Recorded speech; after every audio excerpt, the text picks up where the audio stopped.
La carrera presidencial tiene varias vallas, particularmente para Evelyn Matei, no solo porque Bachelet la superó en primera vuelta por más de 1.400.000 votos, sino porque de llegar a la moneda, la candidata de la Alianza va a tener que negociar intensamente con un Congreso donde será mayoría la actual oposición. Queremos ahondar de ese panorama. Está con nosotros aquí el senador de Renovación Nacional, miembro además del comando de Evelyn Matei, el senador Alberto Espina. Gracias por venir, senador. ¿Cómo le va? ¿Cómo estás, Verónica? Estoy sorprendido la cantidad de información que usted maneja para cada uno de sus entrevistados. Muchas gracias. Es que la gente cree que esto se prepara así al lote nomás, no al lote. Gracias, senador. Harta pega. Usted está con harta información también, Sí. de resultados de parlamentarias, Sí. de votaciones. Y el domingo había bastante satisfacción en la candidatura de Evelyn Matei por haber pasado una segunda vuelta. Sin embargo, se perdió entre toda la celebración el análisis del 25%, que es poquito más de lo que sacó Alessandra Ibesa por allá por el año 93. Sí. ¿Hay alguna explicación para ese bajo porcentaje, senador Espina? ¿Qué reflexión se ha hecho? A ver, lo primero es que efectivamente si hubo una celebración por sacar el 25% es porque la temperatura térmica que existía es que Michelle Bachelet ganaba sobradamente en primera vuelta. Y nosotros teníamos conciencia que perder en primera vuelta era obviamente un muy mal resultado. El 25% no es un buen resultado tampoco, y hay que decirlo con todas sus letras. Y aprovecho de señalar que Michelle Bachelet sacó el 46% y yo la felicito porque de verdad es una importante votación. La segunda reflexión que hago es que nosotros perdimos del orden de 1 millón de votos de personas que no fueron a votar en la Alianza. Si uno compara la votación que tuvo los parlamentarios con Evelyn Matei de la Alianza, hay del orden de 500, 600 mil votos de personas que votaron por los parlamentarios de la Alianza y sin embargo no votaron por Evelyn Matei. Y si comparamos la diferencia entre la primera vuelta que tuvo Evelyn Matei respecto de Sebastián Piñera y otros 500 mil votos, más o menos hay 1 millón de votos que nosotros no logramos alcanzar como votación. Pero le pongo más complejidad al tema. Michelle Bachelet sacó menos votos en esta elección, en primera vuelta, votos que aquellos que sacó cuando fue presidenta de Chile. Sí. Entonces, lo primero es que hay que saber escuchar por qué razón hay un porcentaje muy alto de gente que no está yendo a votar. Y nuestra primera meta es conquistar ese 1 millón de votos que nosotros estamos trabajando a toda máquina para uno escuchar. Aquí hay muchos candidatos que recorrieron el país entero. A mí me tocó recorrer de la 4ª a la 10ª región. Yo no era candidato, pero apoyando a los candidatos de Renovación Nacional y también, por supuesto, la candidatura de Evelyn Matei, que era un trabajo muy, muy importante. Y uno tiene que recibir información de cuál es la razón por la que la gente no está yendo a votar. Incluso están yendo menos a votar por Bachelet de lo que fueron antes y, por supuesto, bastante menos por Evelyn Matei de los que votaban por Sebastián Piñera. Perdón, senador, ¿hay algún análisis respecto de por qué las personas eventualmente quisieron participar de la elección de los parlamentarios de la Alianza y sin embargo no votaron por Matei?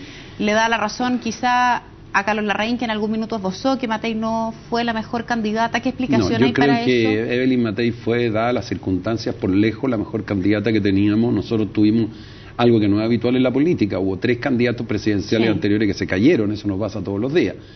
Y yo creo que el punto de fondo hoy día es ver cómo nosotros logramos sacar ese 1 millón de votos, que no es que tengamos que dar vuelta un voto, sino que personas que, declarándose proclives al gobierno, siendo partidarias de nuestro proyecto, sin embargo no votaron por Evelyn Matei. Y yo tengo la impresión que ese 1 millón de votos dice relación con 3 o 4 temas fundamentales. En primer lugar, con la urgente necesidad de tener políticas públicas más concretas, claras y precisas, por ejemplo, en el ámbito de todo lo que son las pensiones en Chile, que te voy a contar una cosa, Verónica, es un tema que para la gente que no hace terreno no se da cuenta.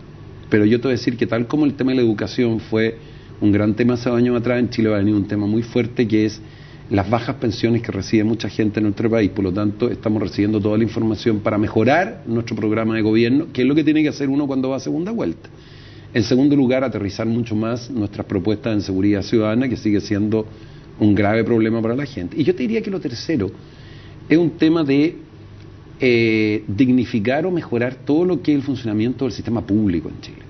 La gente entiende que en el mundo de la empresa privada hasta la pyme ha progresado, pero entiende también que el transporte público no funciona bien, que los hospitales no funcionan bien, que las municipalidades no se les atiende bien, que en INDAP, que en Cercotec, que en el FOSI. Entonces hay una sensación como que un alto porcentaje de chilenos que tienen que recurrir a los servicios públicos no reciben a tiempo ni eficientemente la atención que ellos deberían hacer. Por lo tanto, lo que estamos haciendo, para ponértelo en blanco y negro, es tomando toda la experiencia acumulada de los candidatos que hicieron mucho terreno, incorporando todas esas propuestas que se harán a conocer en las próximas 48 horas para los efectos de que nuestro programa se enriquezca, nuestro programa crezca, y tener como épica que nosotros podemos hacer un muy buen gobierno, mejor que el de Michelle Bachelet, compararnos con el programa de ellos sin demonizar el programa de Michelle Bachelet. Si el programa de Michelle Bachelet está construido sobre la lógica de un programa de izquierda, ella es coherente en su programa de izquierda. Lo que pasa es que nosotros creemos que ese programa nos ayuda a beneficiar al país, o te lo pongo en positivo. Creemos que el nuestro trae más progreso, más equidad, más inclusión, más igualdad y mejoría. Senador, ¿cómo se remontan 20 puntos porcentuales de diferencia en 3 semanas y más encima, además, desde el gobierno se ha dicho que los ministros no van a salir a la calle? Ahí hay una complejidad también. No la creo, porque yo nunca he creído que el hecho de que los ministros salgan a la calle aporta o no aporta voto. Esto es como el traslado de voto. Yo te lo puedo contar como experiencia, enfrentado 6 elecciones, 2 veces tuve el honor de ser primera mayoría de Chile como diputado y como senador, y por lo tanto mi experiencia me dice que la gente no es como los corderitos, que dicen, mira, yo voté por un candidato, entonces ahora ese candidato me dice que vote por el otro. Las personas son suficientemente independientes para tener su propia votación, por lo tanto no creo en eso. Y en segundo lugar, porque por supuesto es una carrera súper cuesta arriba, si no digamos, pero puede ser competitiva si nosotros damos una férrea señal de unidad en la alianza, en donde todos trabajen duramente por Evelyn Matei. 2, si nosotros somos capaces de escuchar a la gente e incorporar propuestas que demuestren que somos capaces de no solo construir un país que progresa, sino un país más inclusivo, más solidario, con mayor, yo te diría, con mayor capacidad de ir disminuyendo las desigualdades que existen en Chile, y finalmente un país en donde nosotros podamos definitivamente ofrecerle a la ciudadanía gobernabilidad y la capacidad de generar entendimientos y acuerdos para sacar adelante nuestras propuestas. Hablemos de lo que pasó en el Congreso, senador. Justamente de esas propuestas quería hablar y de cómo sacarlas adelante. La nueva mayoría hoy día tiene mayoría en parlamentarios de la Cámara Baja y del Senado. Hay ciertas leyes que efectivamente requieren quórum calificado o los 4/7. Estoy tratando de explicarle a los televidentes que no necesariamente por ser mayoría es que tengan todo aprobado. Sí, eso tiene un valor, Exacto. La gran pregunta que uno se hace es cómo enfrenta entonces la alianza a este escenario, donde existe esta mayoría por parte de quien hoy día es oposición. De una manera muy sencilla. Si hay propuestas, si uno se pone en el escenario que ganara Michelle Bachelet, y si las propuestas que ella hace nosotros consideramos que son buenas para el país o que pueden mejorarse, las vamos a apoyar. Y si consideramos que son muy malas, que no traen posibilidades de arreglo, no las vamos a apoyar. Así lo hicimos durante 20 años en la oposición. Por lo tanto, si llegáramos nosotros a hacer una oposición, yo te lo diría con toda franqueza, haría una oposición muy distinta a la que hizo la Concertación respecto al gobierno de Piñera, en donde más bien el acento era cómo impedir que propuestas buenas salieran a la luz, y tenían que salir con verdaderos forces, con excepciones de parlamentarios que realmente contribuyeron a mejorarlas. Pero yo te diría que en esta materia no hay que equivocarse. O sea, uno cuando es parlamentario y un gobierno presenta una buena propuesta, uno esa propuesta tiene que votarla pensando en el país, no pensando en que al gobierno le vaya mal. Y en eso, por lo menos, yo voy a ser claro, y lo he hecho siempre. Te pongo un ejemplo: si ellos presentan propuestas, si llegaran a gobernar, yo espero que lo hagamos nosotros, pero reconozco que el tema es difícil, para lo cual estamos trabajando en nuestro 1.000.000 de votos, 1.200.000 votos, pero si ellos tienen propuestas, por ejemplo, en áreas como yo he estado metido en seguridad ciudadana siempre, y veo que esas propuestas van a ir a disminuir los delitos, bienvenido sea. O sea, no tengo en ese problema, no creo que exista un problema. Y quiero explicarte algo, perdona, súper breve, que tú dijiste los quórum. Mira, la gente dice, ¿por qué hay quórum? Por una razón muy simple. En todas las constituciones, cuando tú cambias materias fundamentales, se requiere más que una simple mayoría. Te pongo un ejemplo: al derecho a la vida. La Constitución establece que tú, para poder cambiar en Chile las garantías constitucionales, que son los derechos humanos, requieres 2/3 de los votos. Entonces es evidente que las constituciones están teniendo quórum más altos, porque cuando hay materias que son de enorme trascendencia, se intenta que una mayoría circunstancial no pueda, producto de una presión social, de un problema, una dificultad, hacer un cambio, si no logra conseguir mayorías importantes. Senador, ¿cuál es el mensaje que debe entender la alianza, particularmente la UDI? Yo sé que no es su partido, pero forma parte de la alianza, cuando la UDI pierde 9 diputados y el PC dobla, de 3 pasa a 6. Logran entrar también independientes, líderes estudiantiles. Sí. ¿Qué mensaje hay ahí a los parlamentarios? A ver, yo diría que el primer mensaje es que nosotros tenemos que defender nuestros puntos de vista con mayor claridad y convicción. O sea, yo te pongo un ejemplo. En el debate que se ha producido sobre la educación gratuita, nosotros tenemos que explicarlo, y lo hace muy bien José Miguel Insulza en el diario La Tercera, cuando en definitiva él desinforma bastante más simple con nosotros una tremenda realidad. Nosotros somos partidarios de que exista la mayor cantidad de estudiantes universitarios que pueden estudiar en forma gratis. Este gobierno elevó de 100.000 a 400.000 los estudiantes, le rebajó los intereses del 7% que tenía Bachelet al 2%. Pero no queremos que las familias que tienen mucha plata estudien gratis. Entonces tú tienes que entrar a contrarrestar programas.